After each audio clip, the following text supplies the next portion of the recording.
Hello दोस्तों, जय हिंद।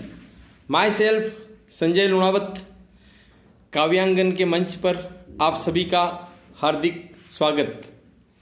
मैं फिलहाल राजसमंद के कुंभलगढ़ के काकरवा में सीनियर सेकेंडरी स्कूल गवर्नमेंट में प्रिंसिपल हूँ और माय मिशन संस्थान के नाम से हम प्रतियोगी परीक्षाओं की तैयारी सभी वर्गों को निःशुल्क करवाते हैं। आज हम बात करेंगे विश्व आदिवासी दिवस की। अब सबसे पहले तो हम इसकी पृष्ठभूमि देख लेते हैं कि संयुक्त राष्ट्र संघ उसके द्वारा इसकी घोषणा की गई थी 1994 में और पहली बार विश्व आदिवासी दिवस 1995 से मनाना शुरू किया गया। अब यहाँ पर एक और विशेष बात कि आदिवासी मतलब क्या होता है। दो शब्दों से बना है, आदि और वासी। आदि मतलब क्या होता है? आदिम, शुरुआती, प्रारंभिक, मूल रूप से। और वासी मतलब निवास करने वाले, मतलब जो इस धरा पर, इस भूमि पर प्रारंभिक रूप से निवास कर रहे हैं वो है हमारे आदिवासी या जनजाति भाई बहन। अब यहाँ पर देखिए कि आज 9 अगस्त है और 9 अगस्त को हम विश्व आदिवासी दिवस तो मना ही रहे हैं। 9 अगस्त 1945 को नागासाकी में अमेरिका के द्वारा, नागासाकी जापान में है, वहाँ पर नाभिकी बम, जिसको हम आम बोलचाल की भाषा में परमाणु बम भी कहते हैं, वो गिराया गया था। उसका भी आज 1945 का आज ये दिवस है। इसके साथ ही 1942 में 9 अगस्त को अंग्रेजों भारत छोड़ो आंदोलन शुरू हुआ था। अब यहाँ पर एक बहुत रोचक जानकारी है कि भारत छोड़ो आंदोलन जो है ना, यह तो हुआ 1942 में प्रारंभ, लेकिन इसके बहुत पहले 1855 में सिद्धू और कान्हू मुर्मू, ये 4 भाई थे, इनमें से 2 जो प्रमुख थे उनके नाम मैंने आपको बताए। इन्होंने झारखंड में संथाल क्रांति है ना, विद्रोह, उनकी शुरुआत की गई और इन्होंने जो नारे दिए थे उस समय के, वो आप देखिए कि कहीं न कहीं बाद वाला आंदोलन इसी से प्रेरित रहा है 1942 का। अब कैसे? इनका नारा क्या था? संथाल विद्रोह था ये कि करो या मारो, यानी इन्होंने मरो का नारा नहीं दिया, मारो, अंग्रेजों को मारो। और दूसरा इनका नारा था अंग्रेजों हमारी माटी छोड़ो। देखिए कितना विचित्र संयोग है कि 9 अगस्त को हम आदिवासी दिवस भी मना रहे हैं और 9 अगस्त का जो भारत छोड़ो आंदोलन है, दोनों में कितनी गहरी कनेक्टिविटी है। अब यहाँ पर मैं आपको और बता रहा हूँ कि आज़ादी का इतिहास है ना, यह ऐसा नहीं है हमारे द्वारा या शहरवासियों उनके द्वारा शुरू किया, ये शुरू किया गया हमारे जनजाति भाइयों द्वारा। इसके थोड़ा सा और बैक में जाए तो 1771 में तिलका मांझी, उनके नेतृत्व में अंग्रेजों के खिलाफ स्वतंत्रता संघर्ष का एक और दौर चला था। और थोड़ा पीछे जाए तो 18 जून, कई जगह 21 जून भी आता है, 1576 में महाराणा प्रताप ने मेवाड़ की धरती पर मुगलों के विरुद्ध यानी अकबर के विरुद्ध स्वाधीनता संग्राम किया था, जिसकी प्रेरणा आज दुनिया के कई देश लेते हैं। उसमें भी आपने देखा होगा तो महाराणा प्रताप को जो भीलू राजा है ना, पुंजा, उनका बहुत बड़ा सहयोग मिला था। इसी प्रकार और अगर आगे बढ़ें कि भाई जनजातियों का हमारे देश की जो स्वाधीनता में क्या योगदान या क्या उनकी प्रेरणा रही, तो आप देख लीजिए कि नागालैंड की रानी लक्ष्मीबाई कही जाती है रानी गेडिनलियू, मणिपुर में जन्मी इन्हें, और स्वर्गवास भी मणिपुर में हुआ, लेकिन इन्होंने बहुत कम उम्र में अंग्रेजों से लोहा लिया। इसी के साथ अगर हम आगे देखते हैं तो बांसवाड़ा जिले में गुजरात की जो सीमा है, मानगढ़ धाम, जलियांवाला बाग तो बाद में हुआ था, उसके पहले ही कई आदिवासियों ने, भीलों ने अंग्रेजों के विरुद्ध स्वाधीनता की ललक में अपनी जान गंवाई थी। अब ये जो हमारे जनजातियों का जो स्वतंत्रता से जुड़ा हुआ, क्योंकि आज 9 अगस्त एक खास दिन है ना, तो उस वजह से मैंने आपको कनेक्टिविटी बताई। थोड़ा सा देख लेते हैं कि जनजातियों की सर्वाधिक संख्या, पहले तो हम देख लेते हैं कि भारत में इनका, भारत की आबादी में इनका परसेंटेज 8.6% है। और जब राजस्थान की बात करें तो राजस्थान की आबादी में जनजातियों का प्रतिशत लगभग 12% है। अब भारत में सर्वाधिक आदिवासी संख्या के मामले में मध्य प्रदेश में रहते हैं और राजस्थान में सर्वाधिक आदिवासी उदयपुर में। अब यहीं पर एक और चीज आप देखिए कि अगर परसेंटेज की बात करें तो भारत में जनजाति भाइयों का सर्वाधिक प्रतिशत मिजोरम में है और राजस्थान में सर्वाधिक प्रतिशत बांसवाड़ा जिले में है। अब यह मैं आपको एक रोचक तथ्य बताऊंगा कि भारत में सर्वाधिक वन क्षेत्र का विस्तार कहां पर है? मध्य प्रदेश में। और भारत में सर्वाधिक आदिवासी कहां रहते हैं? मध्य प्रदेश में। भारत में वन यानी जंगलों का सर्वाधिक परसेंटेज कहां पर है? मिजोरम में। और भारत में सर्वाधिक जनजातियों का परसेंटेज कहां पर है? मिजोरम में। इसका मतलब क्या है कि जहां पर आदिवासी हैं वहां पर वन सुरक्षित है, यानी ये जंगल के प्रकृति के रक्षक हैं। फिर हम आगे बढ़ते हैं इसी में कि वर्तमान में राजस्थान में क्या है कि हमारा एक पृथक जनजाति विकास विभाग बना हुआ है, मंत्रालय विभाग। तो इनके जो अभी मंत्री हैं माननीय श्री अर्जुन सिंह जी बामणिया, ये राज्य मंत्री है और इनके पास स्वतंत्र प्रभार है। वहीं जनजातियों के उत्थान के लिए जनजातीय विकास विभाग में ही एक स्वतंत्र रूप से एक जो पृथक से कमिश्नर आयुक्त पद अभी हाल ही में सृजित किया गया। पहले जो उदयपुर संभाग के संभागीय आयुक्त हुआ करते थे वही जनजातीय कमिश्नर का पद भी संभालते थे, पर आदिवासियों के कल्याण को प्रायोरिटी देने के लिए इस पद को स्वतंत्र कर दिया गया और वर्तमान में इस पद पर जितेंद्र जी उपाध्याय IAS हैं, वह पदस्थापित है।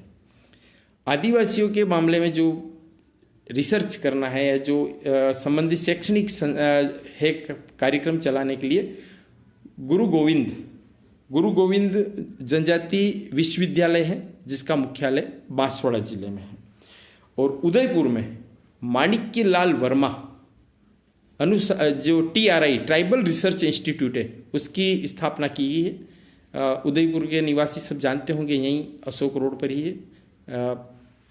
यहाँ पर ट्राइबल से संबंधित सारे रिसर्च और उनके विकास के लिए काफ़ी सारा मटेरियल उपलब्ध कराया जाता है। अब मैं थोड़ा सा आगे बता रहा हूँ कि जनजातियों के लिए विशेष तौर पर जो प्रमुख प्रावधान है ना, वह है पेशा। अगर इसका फुल फॉर्म कहा जाए तो पंचायत अनुसूचित क्षेत्रों में विस्तार अधिनियम 1996। अब ये क्या संसद का कानून है और 5वीं और 6ठी 2 अनुसूचियां आपको पता होना चाहिए। हमारे संविधान में कुल 12 अनुसूचियां हैं। मूल संविधान में तो 8 ही अनुसूचियां थी। मैं कोशिश कर रहा हूं कि जीके से संबंधित कुछ फैक्ट्स भी कनेक्ट कर दूं ताकि तैयारी भी हो सके आप लोगों की। तो जो 5वीं अनुसूची 10 राज्यों में लागू है, हमारा राजस्थान भी उसमें से एक है। तो ये इन 10 राज्यों में लागू है पेशा अधिनियम।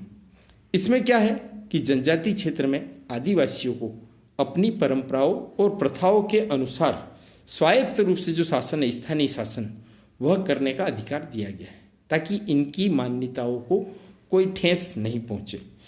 इस प्रावधान के अंतर्गत ग्राम सभा को पंचायत से ऊपर स्थान दिया गया है।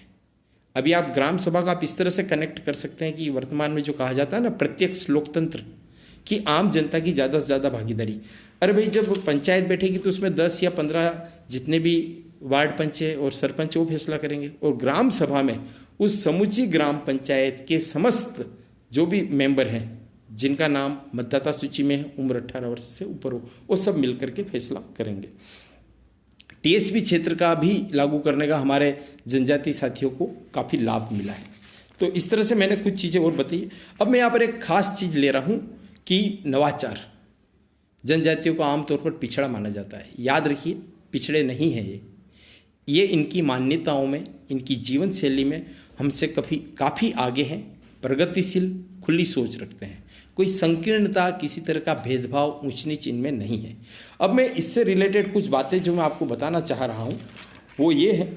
सबसे पहले मैं मेरी खुद की जो अभी मैं राजसमंद जिले के कुंभलगढ़ के काकरवा में पोस्टेड हूँ, तो वहाँ के जो मेरे प्रत्यक्ष अनुभव, क्योंकि कहीं सुनी बातें क्या होती है कई बार मिथ्या भी साबित होती है। मैं तो जिन अनुभवों को जीवंत होकर के मैंने महसूस किया है उनकी बात करता हूँ। तो अभी आप जान रहे कोरोना वाला मैटर चल रहा है, तो हमारी स्कूल को भी क्वारंटाइन सेंटर बनाया गया था।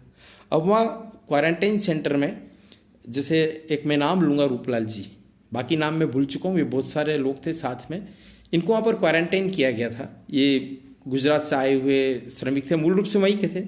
तो उन लोगों ने वहाँ पर क्वारंटाइन सेंटर में, आपको पता होगा कि ठहरने की, भोजन वगैरह की सारी व्यवस्थाएं करी जाती है। इन्होंने साफ मना कर दिया कि हम मुफ्त का नहीं खाएंगे, पसीना बहाएंगे, ठीक है ना। ये हमारे स्वाभिमान के खिलाफ है कि हम यहाँ बैठे बैठे खाएं। और उन लोगों ने एक्टिव होकर के उस विद्यालय में जहाँ टूट फूट हो रही थी, जितना उनसे संभव हो सका मरम्मत कार्य करा, बिजली सुधार का कार्य करा।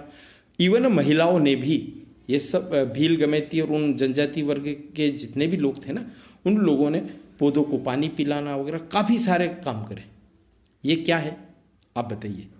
ये पड़े रहने वाला या बैठे बैठे खाने की इनकी प्रवृत्ति नहीं है, मेहनत कश लोग हैं। और ऐसे लोग ही देश की समाज की तस्वीर बदलते हैं।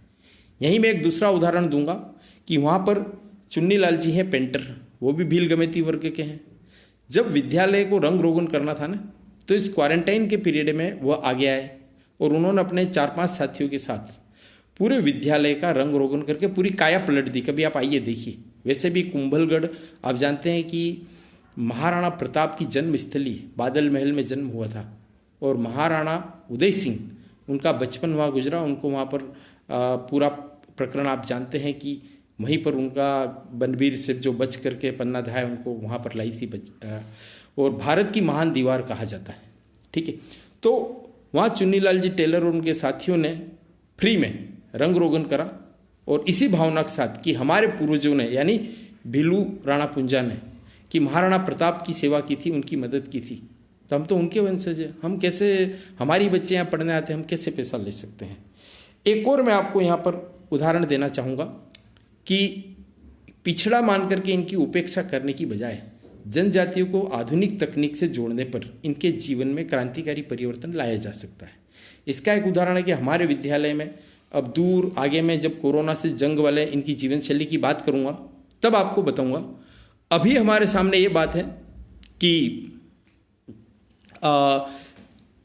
दूर दूर जो पहाड़ियों पर इनके मकान हैं, ठीक है ना। अब कई कारणों से जैसे बच्चे रोज़ रेगुलर नहीं आ पाए या रोज़ आ भी रहे हैं, तो टेस्ट के लिए अगर स्कूल के टाइम में ही टेस्ट लेवे तो फिर पढ़ावे कब। और इस तरह को देखते हुए मेहनत ज़्यादा करना ज़रूरी थी।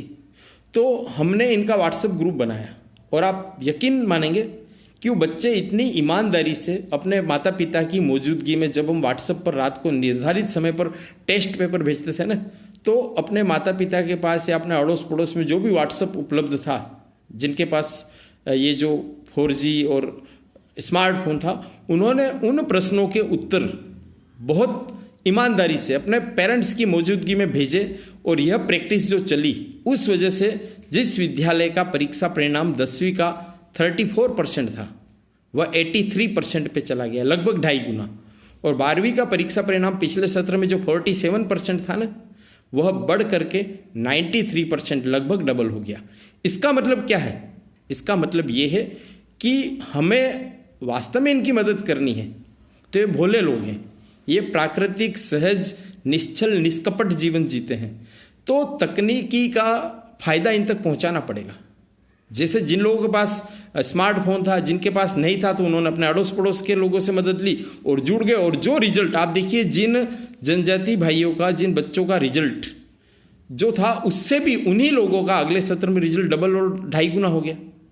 तो खाली हमको बातचीत करने से कुछ नहीं होगा, हमको प्रैक्टिकली ग्रास रूट लेवल पर, ग्राउंड लेवल पर उसको एग्जीक्यूट करना पड़ेगा, उनको जोड़ना पड़ेगा, उनको ये बताना पड़ेगा, अगर हम वाकई में इनकी मदद करना चाहते हैं। और अगर बातें करना है तो फिर करते रहिए, सब कर रहे हैं, ठीक है। फिर आप देख रहे हैं कि उसी आज के युग में जो अपने राजस्थान सरकार ने जो ई-लर्निंग जो शुरू करी है, smile programme, social media interface for learning engagement, तो जाहिर है कि इस तकनीक से भी जनजातियों को शिक्षा के क्षेत्र में बहुत फायदा मिलेगा।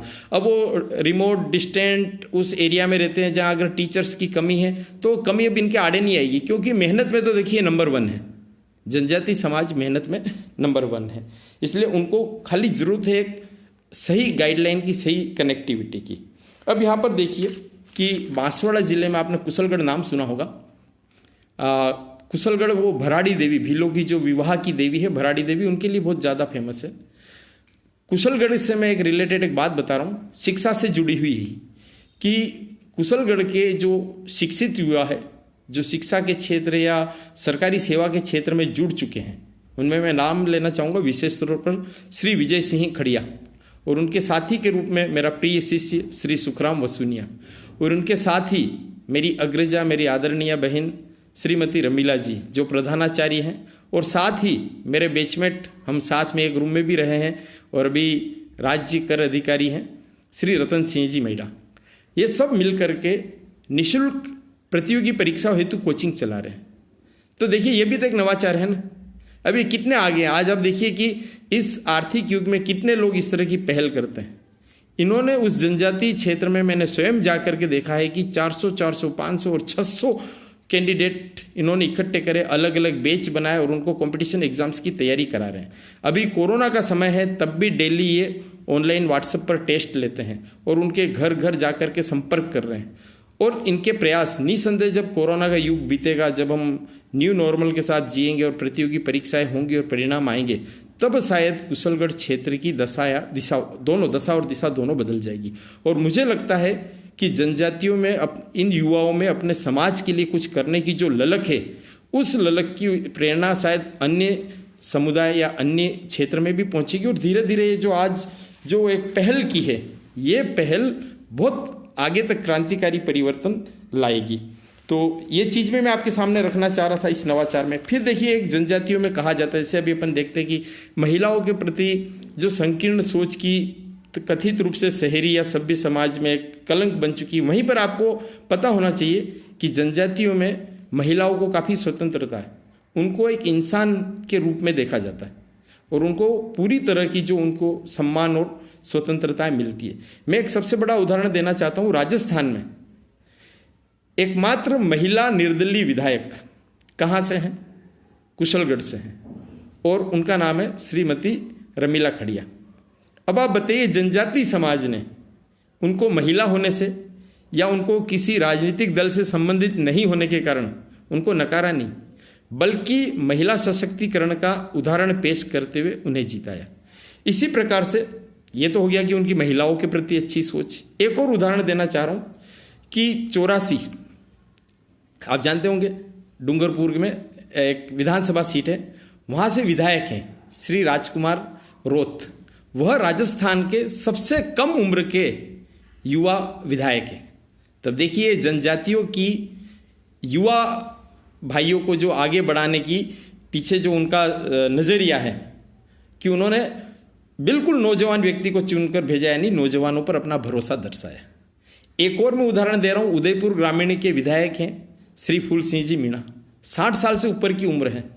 40 साल पहले पारिवारिक परिस्थिति की वजह से उनकी पढ़ाई छूट चुकी थी, लेकिन अपनी बेटियों के प्रोत्साहन से फिर से उन्होंने पढ़ाई शुरू करी और अभी बीए फाइनल ईयर की एग्जाम दे रहे हैं। सोचिए कि शिक्षा के प्रति उनका कितना जज्बा और कितनी ललक। यानी अगर जनजातियों के जीवन में अगर संघर्ष नहीं होते तो ये शिक्षा, राजनीति, प्रशासन, संस्कृति, विविध क्षेत्रों में कितना आगे बढ़ जाते।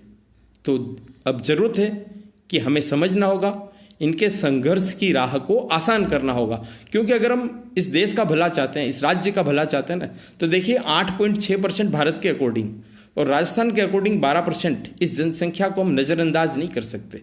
विकास, अगर हमको समग्र और सर्वांगीण विकास चाहिए ना, तो इस बड़े परसेंटेज का विकास भी जरूरी है।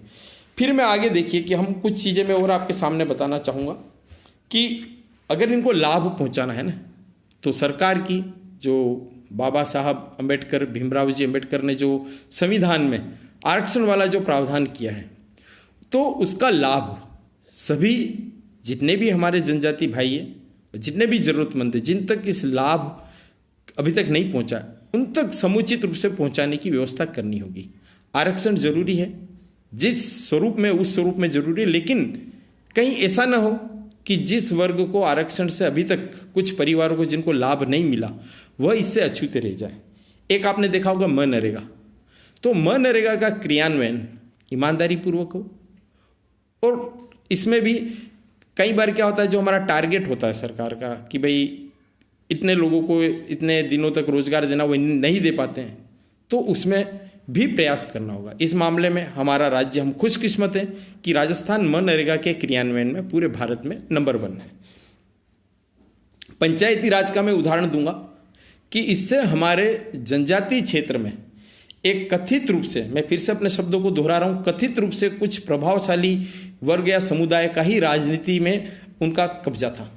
अब पंचायती राज से ग्रास रूट लेवल पर डिस्टेंट रिमोट एरियाज में जनजातियों को उस प्रावधान से, उस आरक्षण के प्रावधान से प्रतिनिधित्व का मौका मिला।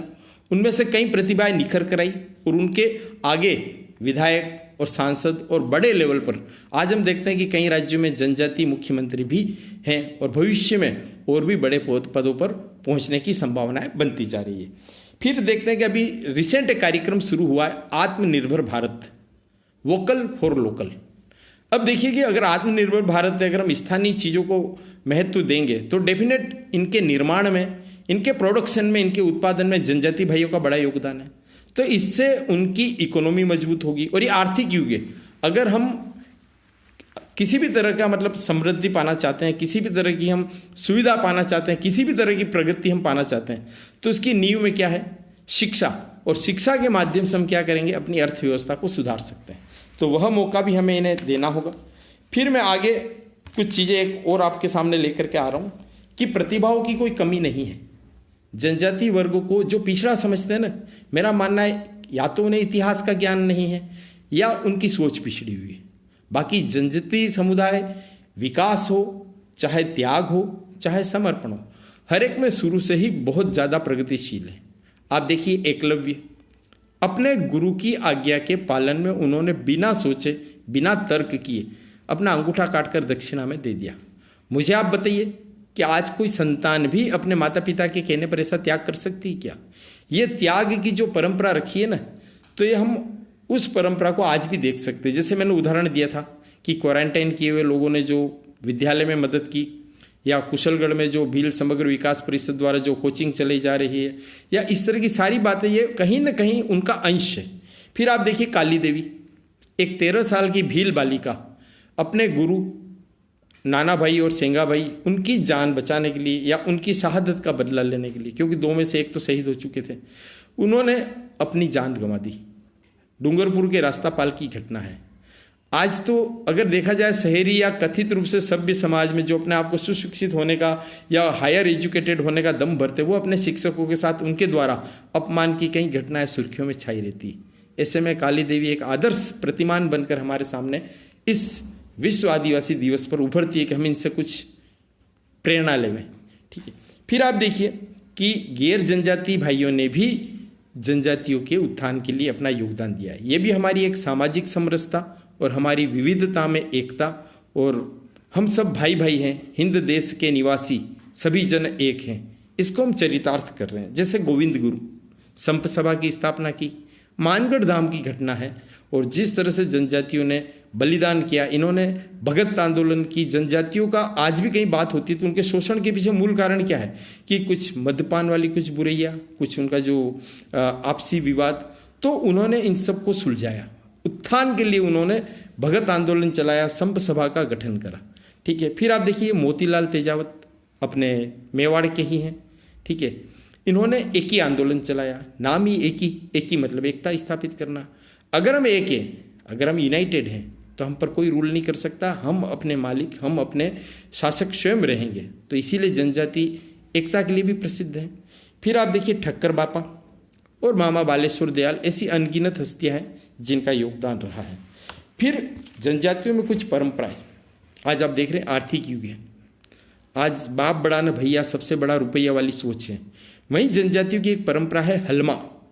ये हलमा पद्धति अत्यंत प्रेरणास्पद है, एक सहयोग का प्रतीक है।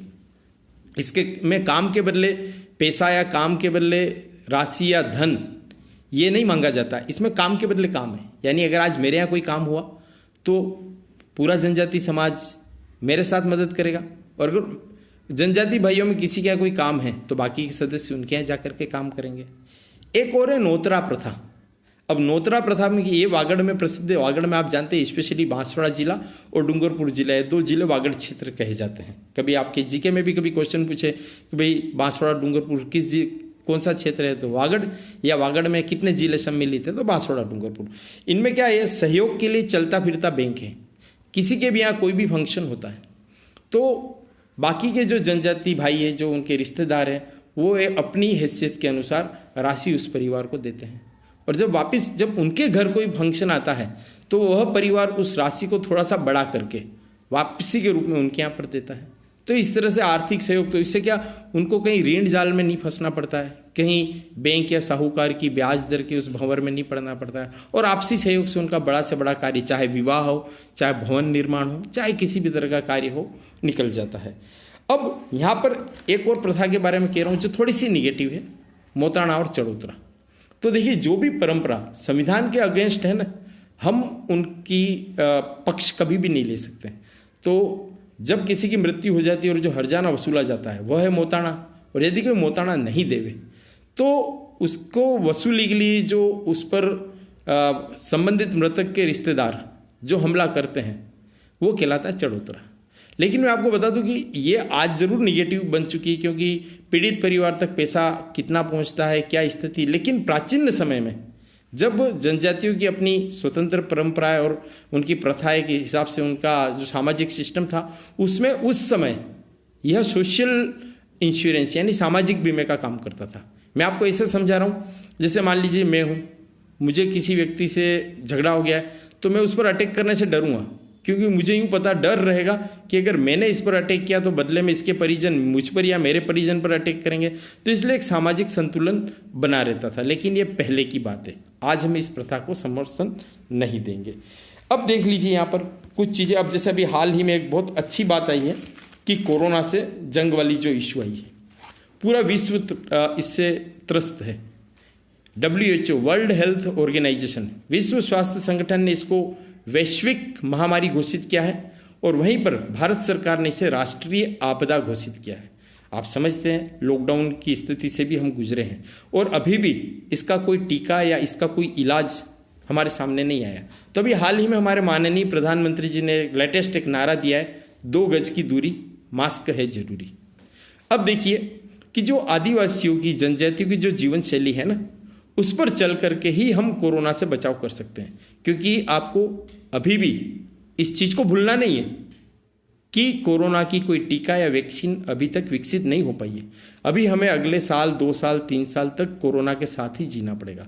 आज का ही न्यूज़पेपर उठा के देख लीजिए, दैनिक भास्कर में दे रखा है कि कोरोना का अगर टीका विकसित हो भी जाएगा ना, तो प्रत्येक भारतीय तक पहुंचने में कम से कम 2 साल लगेंगे। तो अभी तो टीके के ही ठिकाने नहीं है।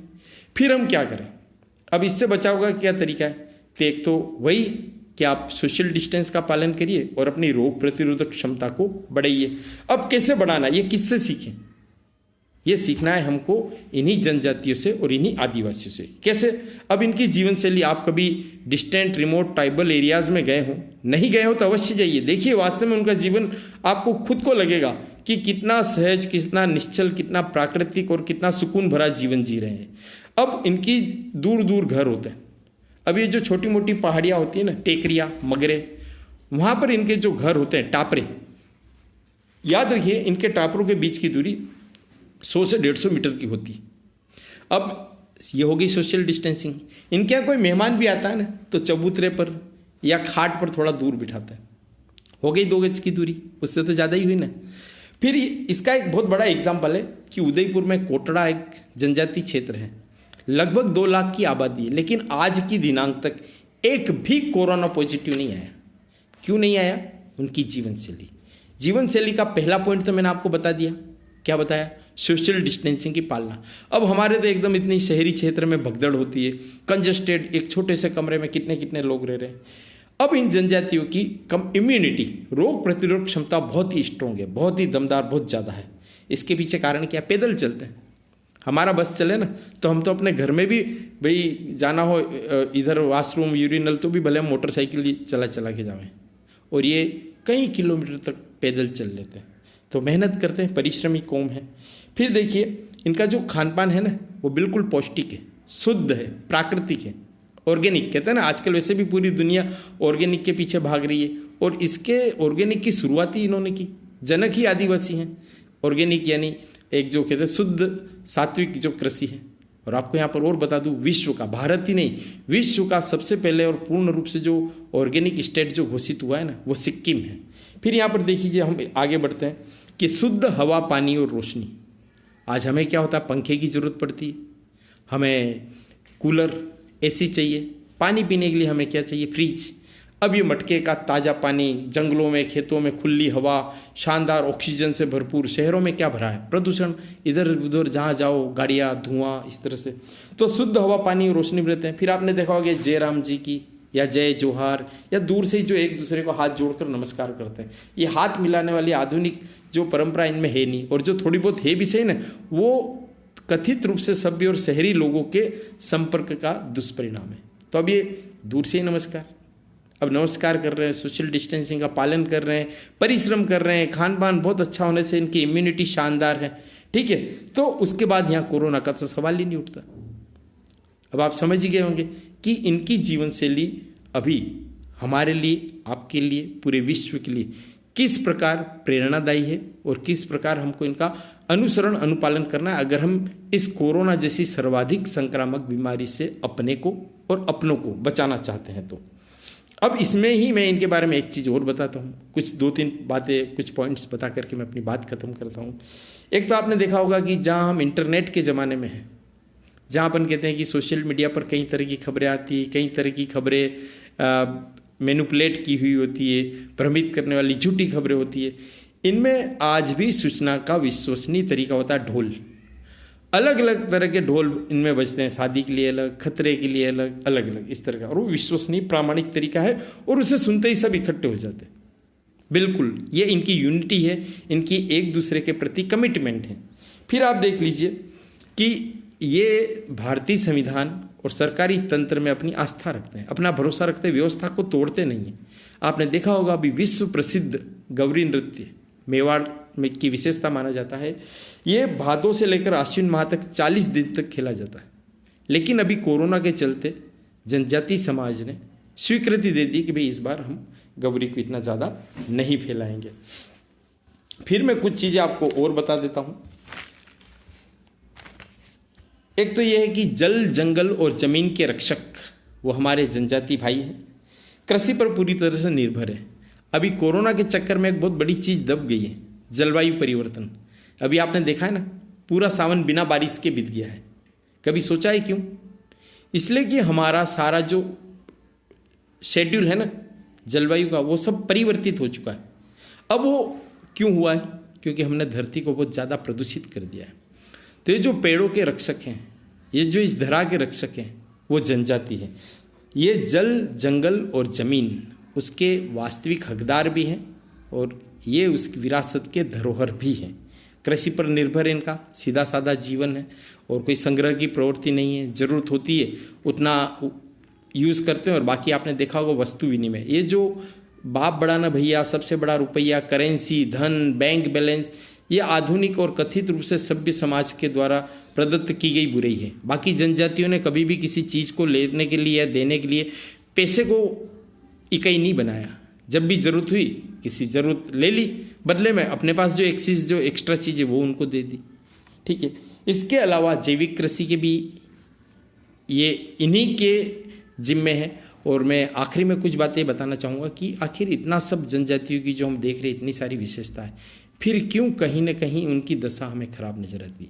यहाँ पर मेरा ये जो वार्ता, जितने भी मेरे साथी देख रहे हैं, जितने भी मेरे जनजाति भाई बंधु देख रहे हैं, मैं उनसे यही कहना चाहूँगा कि मैंने जो एनालिसिस किया है, आप देखिए कि शहरी या कस्बों में एक घर में एक कमाता है और 4-5 जने खाते हैं, जबकि जनजाति समाज में एक 4-5-7 साल 10 साल का बच्चा भी होगा ना, वो अपने परिवार की आर्थिक सहयोग के लिए कुछ न कुछ कार्य करेगा, पशु चराएगा, ठीक है, नहीं खेतों में मजदूरी कर लेगा, कुछ नहीं तो अपने छोटे भाई बहन जो 2-3 साल या कुछ महीनों की, उनकी देखभाल करके ही अपने माता पिता को उसकी देखभाल से मुक्त रखेंगे ताकि वो कार्य कर सके। फिर उनके गरीबी क्यों है?